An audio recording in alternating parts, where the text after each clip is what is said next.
What's happening, squad? This module, this particular video is going to be covering contacts in Command. And I'm going to show you 3 ways that you could add contacts.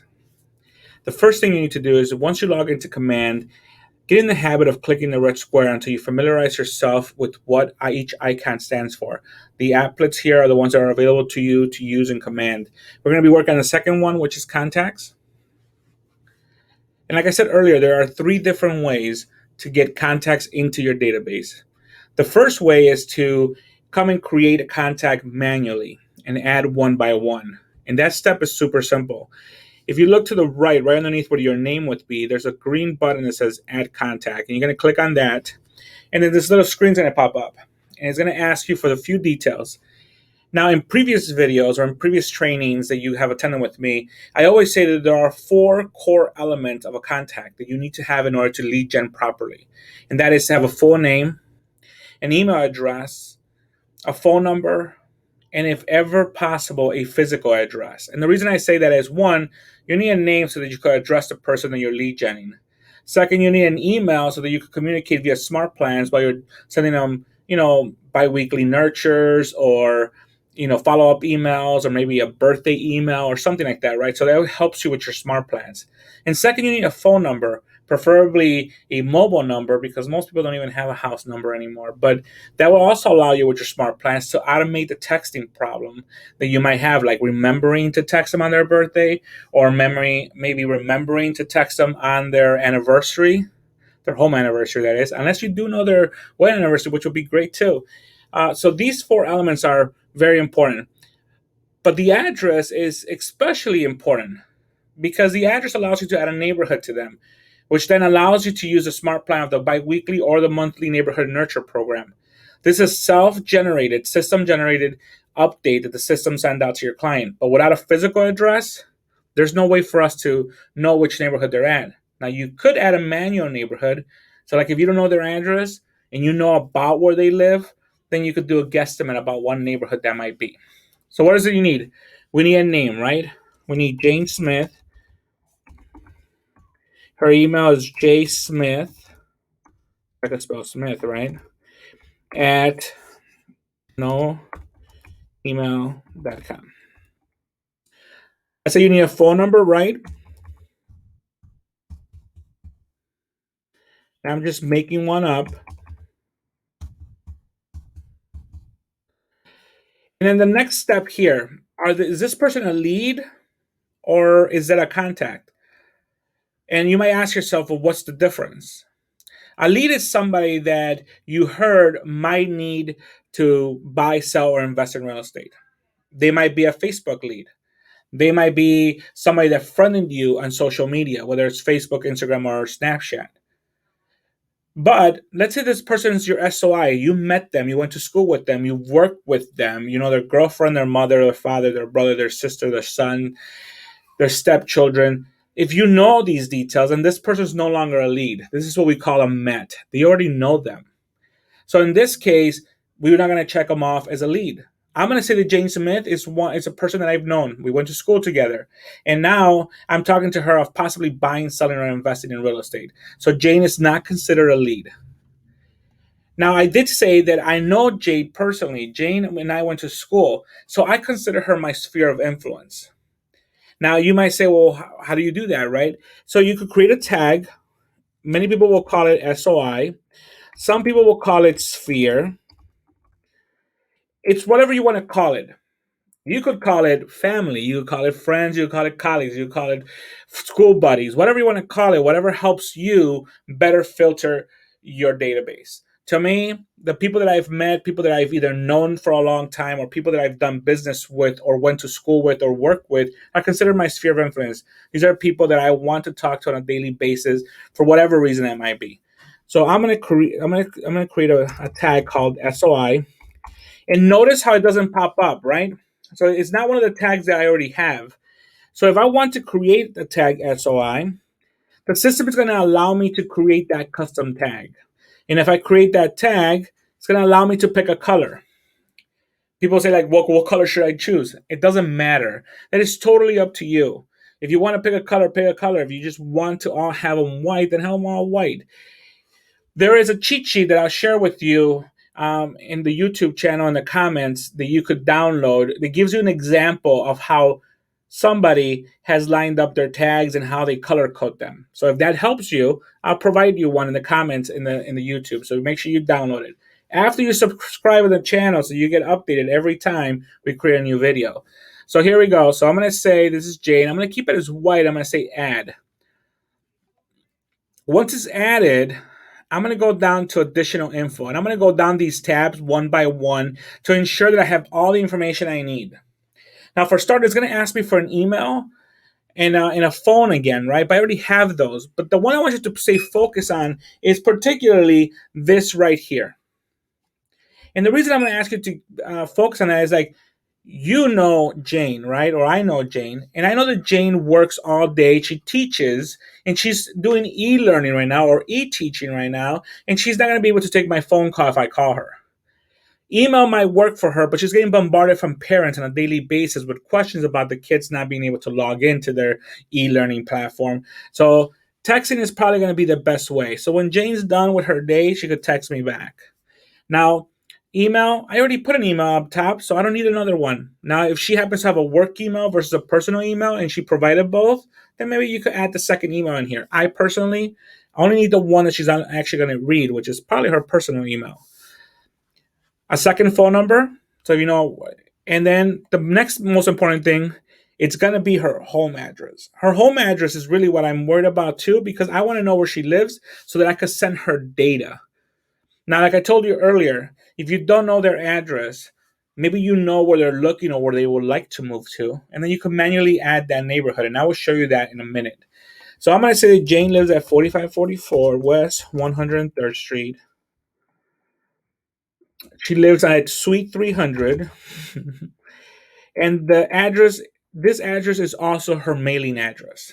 This is good to know because some people have P.O. boxes where they get all their mail. They don't get stuff at their apartment or their condo or their house because they work all day or they travel for work. So make sure you know what their mailing address is. And the reason that's important is because I'm going to put her in a drip campaign. Not a drip campaign, a smart plan for her birthday. And one of those steps on that smart plan is to send her a birthday card. And I want to make sure I send it to the right address, right? So that's her mailing address. And then you could add social profiles. Now, they don't automatically get imported, at least not at this point in time. Maybe in the future they will, but not right now. If you know their social media handles, you could add them right here. And you could add all of them. They have Facebook, Twitter, Instagram, LinkedIn, Pinterest, Google+, Snapchat, House, and Link. So these are all the ones that we actually support. So feel free to add them if you know them. About them, what do you know about them? Their legal name. So I might know her as Jane Smith, but maybe her name is Jane Marie Smith. And that's important for contracts, right? Contracts, you need to make sure you have their middle name in there or middle initial. So if you have them as a nickname in your database, maybe put in their legal name in here so that you know their legal name when you're writing contracts for them when they're ready to buy, sell, or invest, or maybe even lease in the near future. Do you know a little bit about her? What do you know about Jane, right? What do we know about her? Well, I know that we went to school together. Met her in the second grade, right? Stuff like that. When's her birthday? Well, she happens to be a Valentine's Day baby. We're just going to say that, right? Just so you know, you don't need to have their year. If you know it, great. But if you don't worry about it. Just know the day. Their home anniversary, which she doesn't have one. She hasn't bought a house yet. Relationships. This part right here is where you're going to add their brothers, their sisters, their cousins, their grandmas, their grandpas, their mothers, their fathers, their step siblings, their step kids, step grandkids, whatever it is. I mean, these things go on and on and on. I'm not just making this up. I mean, they're all really in here. And you could add them up in there. So that way you could know who is related to Jane. So, for example, if Jane sent me somebody that she works with, it's a business partner of hers or something, I could add them as a relationship because now I could tie them together. I could say, oh, yeah, I met Wally from Jane, or Jane, I met through Wally, whatever the scenario might be. Or this is Mr. Smith's granddaughter, right? It's good to know that kind of stuff. But at the same time, they live separate in case, something happens, they're not ever really tied up together. This is really good for like husband and wives. If they ever get a divorce, they each have their contact cards. You could just remove the relationship. Their work info, if you know it. And then after that, the sales pipeline, right? Well, I got a tag already in there. Was it captured or connected? Well, she's connected. She's somebody that I already know. I didn't capture her from a lead. Capture would be more like a Facebook lead or a Zillow lead or Realtor.com lead. That would be captured. Some kind of funnel, some kind of form they filled out, like an open house or something. Those are captured. Connected is somebody that you know, somebody that connected you. You have some kind of relationship with them. So I did say that Jane's part of my SOI, so we're connected. And then the lead source type, right? I can select from the list, or I can select from contacts. And this is really good too. If they're not part of a relationship because they're not related somehow, but let's say that Jane's postman, her mail guy or mail lady that keeps buying, decided she wants to buy and Jane overhears her, and then she tells me, "Hey, just so you know, Katrina wants to buy a house. She delivers my mail." And she gives me her info. She's not related to Jane, but the lead source for me would be somebody from my contacts, right? So I would click on contacts and I would say Jane Smith. Jane Smith referred me Katrina. There are so many ways to use the contacts. There's so much information you could capture. This is not your typical CRM. Many people say, why don't you just say it's a CRM? Because it's not just a CRM. Our contacts database is so powerful that it'll be a total disgrace to call it a CRM because it does so much more. It keeps so much more information. It lets you do so much more with it. Okay. Once you do that, then you click create. And that's all you got to do. Contact created, right? But let's take it a step further. What else can you do with Jane once you add a contact? Here's Jane Smith. I just added her today. We're connected. And look at that. It automatically added her to a neighborhood based on her address. Based on her address, she lives in the Lawn Manor Park neighborhood of Oak Lawn. I don't have to do anything except add her to a smart plan now. And remember I said this is a lot more than just a CRM. If you look at the details of this contact card, this is Jane's little bubble. This is everything about Jane right here. All her information that I have entered or keep here is on this page right here. Her birthday, how we met her, all the stuff about her. Then I could also have a timeline here of everything that I'm doing with Jane, whether I'm sending her an email, whether I'm adding her to a neighborhood, whether she's texting me or I'm texting her through Commnad, right? Because here's the ability. I could go ahead and text using Twilio, or call her if my computer's set up to make phone calls through my computer, right? Through like a dialer. I could connect my cell phone to my computer and I could dial out right from here if I want to. The nice thing about this too is that now you can also track their opportunities. So let's say that Jane says, "Hey, well, I'm thinking about buying a house or a condo in the next year." And I'm on the phone with her and I'm going to go straight here and create an opportunity. And this opportunity is going to be a cultivation opportunity. And when I create the video and you guys, or share the video, because maybe I already created it by the time you guys see this, when you see the opportunities video, you will see why I say cultivation and how that works. It is truly working a pipeline. I mean, if you've seen a pipeline before, this is a pipeline. And wait till you see the opportunities video, you will see what I'm talking about. For now, let's just say that Jane wants to buy a house the next year. I'm going to create an opportunity under a cultivation stage. I'm going to cultivate that because now what that's going to do is going to remind me every time I follow up with Jane to see how she's doing and say, "Hey, how's that plan about buying your house in the next couple of months or in the next year? Is that still something you're going to do?" Right? The next thing that I could do besides creating opportunities and tracking the opportunities that I'm doing with Jane is that I could do a smart plan. These are all my smart plans, right? And there's a video just for smart plans because there's a whole lot that you could do with those, and they're so robust. And now that they created that shared library where we could actually create and share with everybody in KWRI within the KW umbrella, you guys will be like, "Oh my gosh, a lot of the stuff that you're thinking about is probably already made and you have to worry about it." So I could go in here and a smart plan for her or smart plans, because in most cases you will see that in order to create a truly 36 touch, you're going to have to use multiple smart plans. For example, um, most of my people will be set up on a biweekly nurture because that's 26 touches. They will be on a birthday smart plan because there's another 4 touches. They will also be on a quarterly call. That's another 4 touches. So you see where I'm going with this? I'm creating my own 36 touch the way I would like to do it. You create yours the way you want. You could see that in the smart plans video and be able to take notes on how to do that on your own. Or maybe you just like the ones that are already there. Whatever works, it works. Tasks. So if I'm creating tasks specifically for Jane, they're here. So that when I'm calling her, I could be like, hey, we talked last week and we were supposed to come up with a plan for you to move in the next 6 months, right? Notes. This is where I'm going to be writing my notes when I'm talking to her. So when I'm done talking with Jane, I'm going to go in here and add a note. Talked to Jane today. She's thinking about 2 months. She seems to be walking. She seems to be getting cold feet.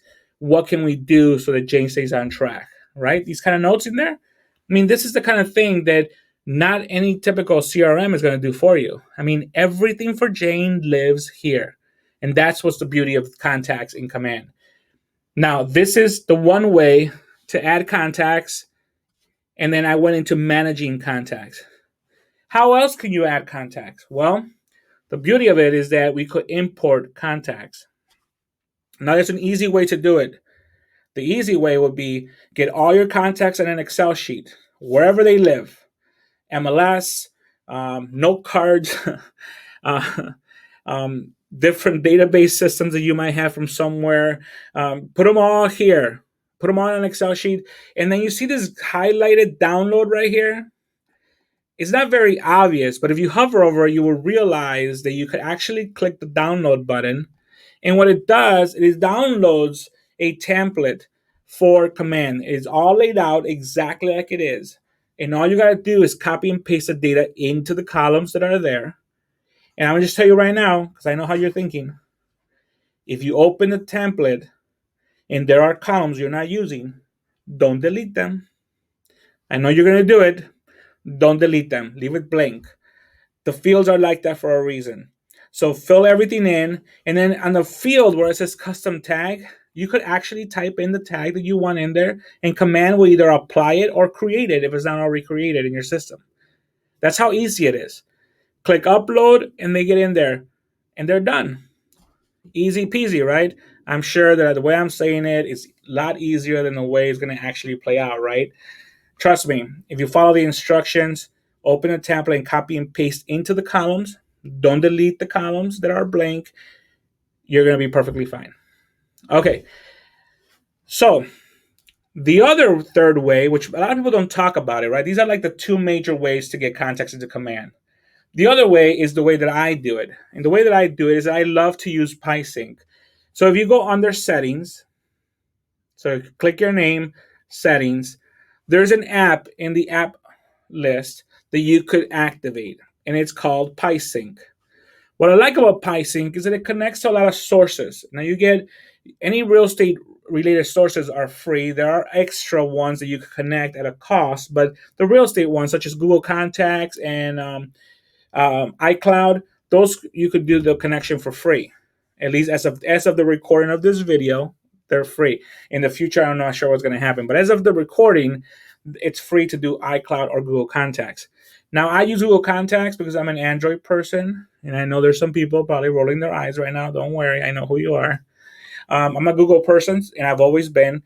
So my contacts live in Google Contacts because my whole ecosystem is G Suite, right? From my calendar to my email to my contacts, all that stuff lives in the Google ecosystem.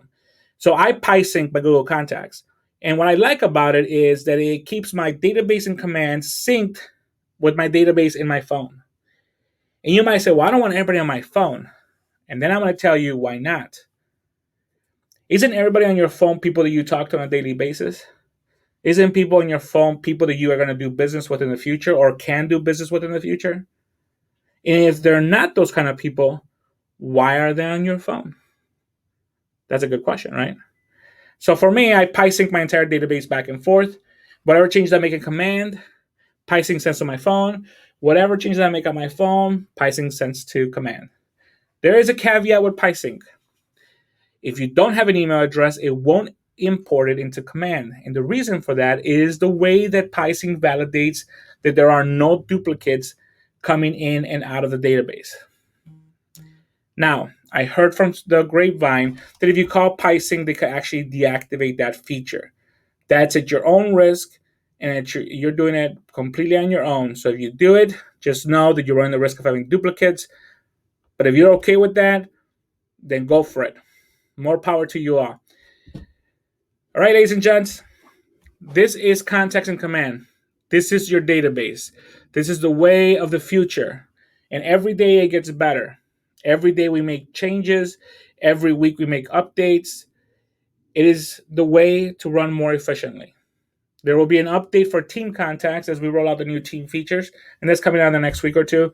But once that comes out, we will make sure to roll out that video to you guys. Any questions, put them in the comments in the YouTube channel. Send us an email, a text, talk to your MCAs or leadership in your office. One way or another, the information will come back to me, and I'll make sure that you get the help that you need. Until next time, peace.